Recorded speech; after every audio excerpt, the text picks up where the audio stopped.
स्वस्ति न इंद्रो विद्योत्सवः स्वस्ति नो पूषा विश्ववेदाः स्वस्ति नो तापसो रिष्टने स्वस्ति नो बृहस्पति दधातु।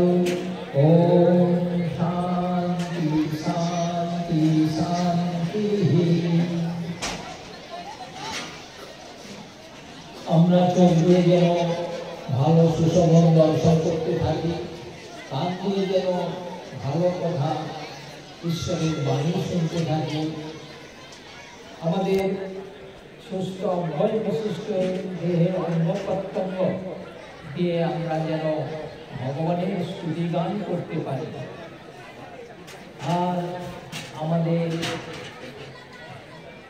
ঈশ্বরের প্রদত্ত যে আয়ু দেওয়া আছে, নির্দিষ্ট করা আছে, তার যেন আমরা সুস্থভাবে জীবনযাপন করতে পারি। মৃত্যুর সময় যার প্রভূত অন্ন আছে তিনি যেন আমাদের রক্ষা করেন, আমাদের সর্বজ্ঞান দান করেন। সর্বজ্ঞানের অধিকারী তিনি। 100 গরু যারা এই গরু আমাদের যেন রক্ষা করেন, আর বৃহস্পতি আমাদের জ্ঞান দান করেন। আমাদের ত্রিবিধ শান্তি হোক, আদি ভৌতিক, আদি দৈবিক, আধ্যাত্মিক, এই তিনটি নিয়েই আমাদের জীবন। আজকে আমরা এসেছি এখানে শতবর্ষে দক্ষিণ বাংলা হাই স্কুল উচ্চ মাধ্যমিক, তার শতবর্ষে আমরা সকলে উপস্থিত হয়েছি, আমন্ত্রিত হয়েছি।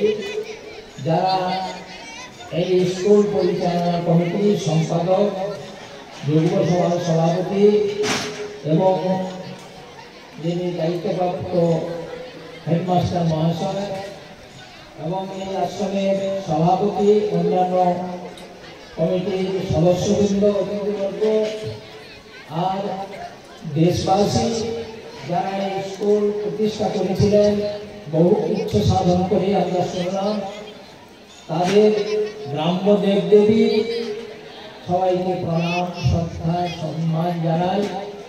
আর শিক্ষক শিক্ষয়িত্রীবৃন্দ, অশিক্ষক কর্মচারীবৃন্দ এবং ছাত্রছাত্রী সকলকে আমার আন্তরিক ভালোবাসা, নমস্কার, শ্রদ্ধা জানাই। মন্ত্রী মহোদয় আসবেন, তাকে আমার নমস্কার, শ্রদ্ধা, সম্মান জানাই। তিনি আমাদের এই শুভ কাজে যোগ দেওয়ার জন্য এসেছেন, তাকে নমস্কার, শ্রদ্ধা, সম্মান জানাচ্ছি। এখন প্রত্যেক মানুষের অন্তর্নিহিত শক্তি আছে। এখন পৃথিবীর ইতিহাস হলো, পৃথিবীর ইতিহাস পবিত্র, গম্ভীর, চরিত্রবান এবং শ্রদ্ধা সম্পন্ন মানুষের ইতিহাস। তারা শ্রদ্ধায় এসেছিলেন।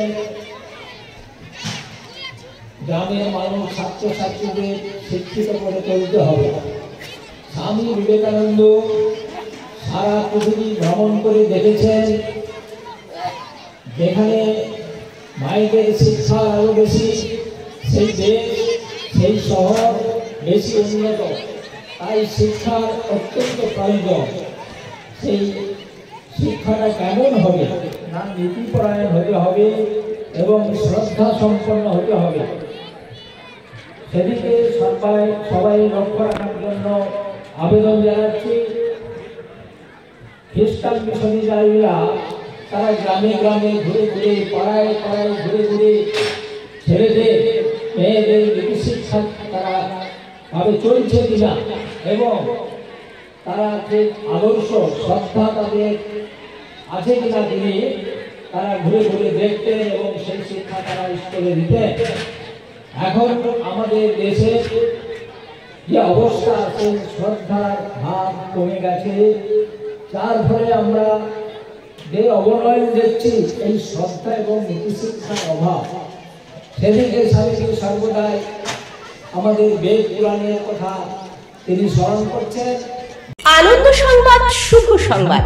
আগামী 24 এবং 25 জানুয়ারি 2025 ময়না মৎস্য উন্নয়ন কমিটির পরিচালনায় ময়নার নতুন পুকুর সংলগ্ন ভান্ডারচণ্ডীর মন্দির মাঠে শুরু হতে চলেছে ময়না অ্যাকোয়া এক্সপো 2025।